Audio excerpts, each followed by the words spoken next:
Тэгвэл Мексикийн маш олон хотод автомашин тэрээр шалтгаалаад урдны замуудыг ганцхан жишээ 10 жилийн өмнө буюу 2016 онд Америкийн нэгдсэн улсад Америкчууд хар тамхиг масруулахад $150 million зарцуулдаг хэлээ.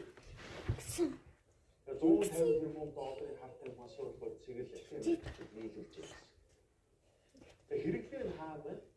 Тэрийг хязгаарлах бол энэ картелүүдийн үйл ажиллагааг хязгаарлах боломжгүй гэж хэлж байна. Муугаач ирээ.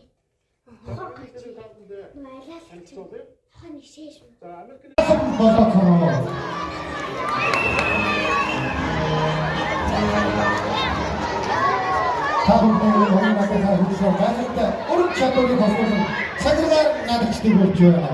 Ундрмаа автагчтай цагаар надагчдаа